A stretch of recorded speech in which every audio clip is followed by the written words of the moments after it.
அனைவருக்கும் வணக்கம். ஈரோடு மாவட்டம் கோபிச்செட்டிப்பாளையத்திலிருந்து பூங்கோதை பேசுகிறேங்க. கோபிச்செட்டிப்பாளையத்தில் KS செங்கோட்டையன் அவர்களுக்கு ரொம்ப நெருக்கமானவங்க. நான் கொஞ்ச நாள் மகளிர் அணியில் வேலை செஞ்சேன், சிறப்பாக வேலை செஞ்சேங்கிறது கோபிச்செட்டிப்பாளையத்துக்குள்ளே எல்லாத்துக்கும் தெரியும். நான் ஒரு சிறந்த பேச்சாளர், விசுவோட மக்கள் அரங்கத்தில் ஒரு நல்ல பட்டிமன்ற பேச்சாளராக பேசிகிட்டு இருந்தேங்க. அதில் கொஞ்சம் நல்லா சிறப்பாக வேலை செய்கிறேன்னு அவருக்கு ரொம்ப வேண்டப்பட்ட ஃபேமிலி. நாங்கள் போய் என்னால் முடிஞ்ச வரைக்கும் அந்த இடத்துல நான் தனிப்பட்ட ஒரு லேடியாக எவ்வளோ காசு பணம் செலவழிக்கணுமோ செலவழித்தேன். நிறையா அவருக்கு சப்போர்ட்டிவாக இருந்தேன். 2021 தேர்தலில் எவ்வளவோ பிரச்சனைகளை தாண்டி நாங்கள்லாம் வேலை செஞ்சு கொடுத்தோம். நானும் என்னோட ஃப்ரெண்டு இன்னொரு லேடி 2 பேரும் கொஞ்சம் தனிப்பட்ட முறையாக எக்ஸ்ட்ரா ஒர்க்காக அவருக்கு செஞ்சு கொடுத்தோம். ஆனால் எந்த வித பலனும் இல்லை, நன்றி இல்லை. இடையில சின்ன சின்ன ஒரு இஷ்யூஸு என்னை கொஞ்சம் என்ன சொல்கிறது, ஒரு லேடின்னு பார்க்காம நம்மளாம் ஒரு ஃபேமிலியிலேருந்து வந்தவன்னு பார்க்காம நீ ஒரு லோக்கல் சேனலில் போய் லைவாக உட்காந்து பேசு, நீ அதுக்கு மட்டும்தான் ஆவேன், உனக்கு அரசியல் எதுக்குன்னு கேட்டுட்டாரு. அவ்வளோ வேலை செஞ்சு கொடுத்தேன். எனக்கு அந்த ஒரு வார்த்தை கேட்டால் எவ்வளோ வலிக்கும். நல்ல ஒரு மனுஷனாங்க. 50 ஆண்டு கால சாதனை செம்மல் அப்படின்னு சொல்லி கோபிக்குள்ள இப்படியே கிளப்பிட்டு இருந்தார். 50 ஆண்டு காலமா ஒரு மனுஷன் ஆட்சியில் இருக்கிறியே, நீ இந்த கோபி என்ன வளர்த்தி வச்சிருக்கிற? இதெல்லாம் எங்க சொந்தக்காரங்க போட்டது. கோபி நகராட்சிக்குன்னு கொடுத்த தான தர்மமா கொடுத்த இடங்கள் நிறைய இருக்கு, ஏக்கர் கணக்கில் இருக்கு. சொல்ல போனா பஸ் ஸ்டாண்டே ஒரு தான தர்மமா கொடுத்தது. அந்த பஸ் ஸ்டாண்ட் இவர் டெவலப் பண்ணலைங்க. எங்கேயோ இருக்கிற நம்பியூர்வெல்லாம் நல்லது பண்ணி வச்சிருக்கிறாரு, அவ்வளோ டெவலப் பண்ணி வச்சிருக்கிறாரு. கோபி எவ்வளோ பெரிய நல்ல ஊர், புனிதமான ஊர், நல்லவங்க பிறந்து வாழ்ந்த இடம் எல்லாம் விட்டுட்டுங்க எதையுமே கண்டுக்கல. சாதனை செம்மல் அதை ஒருத்தர் ஒரு மீட்டிங்ல கேட்டிருந்தாரு. நான் பேர் சொல்ல விரும்பல. அவர் எனக்கு வேண்டப்பட்டவர். அவர் என்ன சாதனை பண்ணாரு, இவர் எங்க போனாலும் சாதனை செம்மல்னு சொல்றீங்க அப்படின்னு. அந்த ஒரு வார்த்தைக்காக அவர் மேல கேஸ் போட்டாருங்க. அந்த வார்த்தை பேசணும் தப்புத்தான் மன்னிப்பு கேட்டு இன்னைக்கு ஊரடகமும் உனக்கு காரி துப்புதை, நீ எத்தனை பேர்த்துக்கிட்ட போய் மன்னிப்பு கேட்ப? இதெல்லாம் நாங்க பாதிக்கப்பட்டவங்க. நாங்க உள்ளுக்குள்ள இருந்து இவரை நம்பி வேலை. இவருனால கோபி தொகுதியில 50 வருஷ காலமா ஒரு பிச்சைக்காரன் கூட வாழ்ந்தான்னு இல்ல.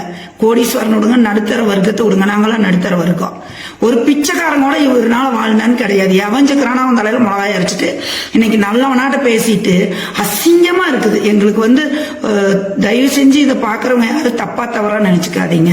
ஒரு கொங்கு வேளாள கவுண்டன் அப்படின்னு சொல்றதுக்கே எங்களுக்கு ரொம்ப கேவலமா இருக்குது. நாங்க அந்த கவுண்டர் என்ன தச்சாந்தவங்க தான், கவுண்டர் தான் நாங்களும். ஒரு கவுண்டனா பிறந்துட்டு நீ யாருக்கு என்ன பண்ணிருக்கிற? இன்னைக்கு நீ எங்க போய் சேர்ந்திருக்கிற? நீ போய் சேர வேண்டிய இடம் இதா? எங்க ஒரு சமுத்திரம் போய் குட்டையில கலக்கலாமா? அசிங்கமா இல்ல? நீ 50 ஆண்டு கால சாதனை என்ன? நீ நல்லவனும் உண்டானா? நீ எடப்பாடியார்கிட்ட போய் நீ நைட்டா பர்சனலா 1000 பேர்த்துக்கிட்ட டிஎம்கே காரங்கிட்ட பேசுறிய? உன்னோட எதுக்க பேச? நீ புரட்சி தலைவர் காலத்துல இருந்து வந்தனுங்கிறியல. நீ உண்மையா பாடுபட்டது உண்மைன்னா நீ போய் எடப்பாடி கிட்ட பேசியிருக்கலாம். நீங்க 2 பேரும் அடிச்சுக்குங்க. அடிச்சாலும் அங்க 2 பேர் வருவாங்க உன்னை காப்பாத்த. இங்க அவன் காப்பாத்த வருவா. நீ 75 வருஷம் 80 வருஷம் ஆக போகுது. இந்த காலத்துக்கு அப்புறம் நீ போய் யாருகிட்ட சேர்ந்திருக்கிற? ரொம்ப கேவலமா இருக்குதுங்க இதை பாக்குறப்ப. அந்த கோபிக்குள்ள இருக்கிறக்க எங்களுக்கு வாழ்றதுக்கு ஒரு நிஜமான கஷ்டமா இருக்குது. எந்த ஒரு சிறப்பான இதுவும் எங்களுக்கு செய்ய கிடையாது. கோபி வளர்த்தவும் இல்லை, வாழ்த்தவும் இல்லை, வளரக்கூடவும் இல்லை. இவரை நம்பி போனவங்க யாரும் வளர கிடையாது. தேவையில்லாத ஆளுங்க தான் 10 பேர் கூட சுத்துவாங்க. தைரியமா இருக்கிறவங்கள, போல்டா இருக்கிறவங்கள இவர்கிட்ட வச்சுக்கிறது இல்ல. பயம், நம்மளை தாண்டி போயிருவாங்களே என்னமானு. உன்னை தாண்டி யாருமே வாழக்கூடாதுன்னு நினைச்சியே நீ வாழ்ந்துட்டிய. அன்னைக்கு அரசு நன்று கொள்வன், தெய்வம் நின்று கொள்ளும். இது என்னைக்கு எங்கேயும் மாறவே மாறாதுங்க. அரசியல்வாதிக்கு அதுதான். சோத்துக்கே வழி இல்லாத இந்த காலத்துல யாரும் அந்த மாதிரி இல்ல. கூலிக்கு போய் கஷ்டப்பட்டா சோறுதிங்கிறாங்க.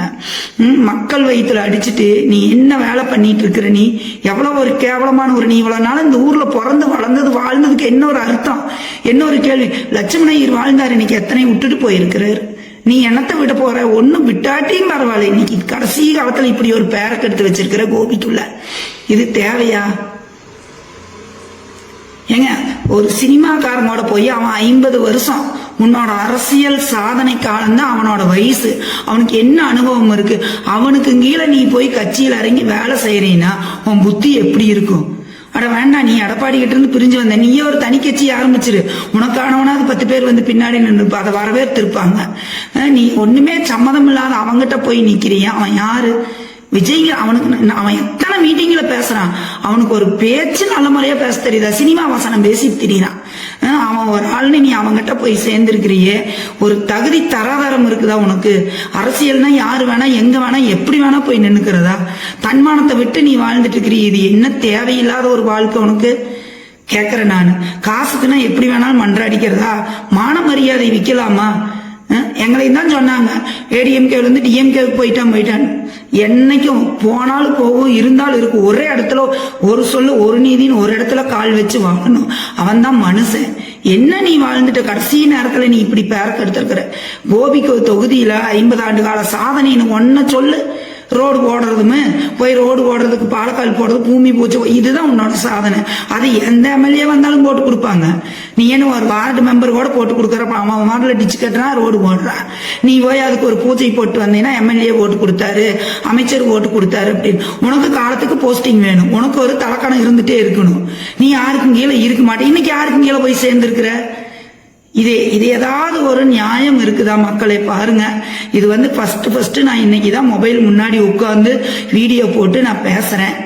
எங்களுக்கெல்லாம் வந்து அவ்வளவு ஒரு கேவலமா தெரியுது. இவர் பண்ணின ஒரு சின்ன விஷயம் இது பெருசா தெரியுது.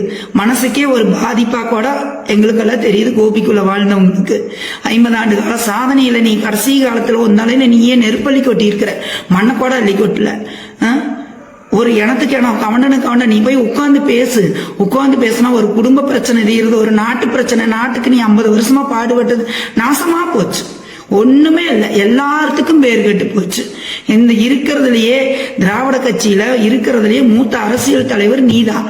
நீ இன்னைக்கு என்ன பேருக்கு எடுத்து வச்சிருக்கிற? கூத்தாடியோட போய் சேர்ந்திருக்கிற. அதுக்கு நம்மளுக்கு ஏதாவது சம்பந்தம் உண்டா? கடவுளுக்கே நன்றிங்க.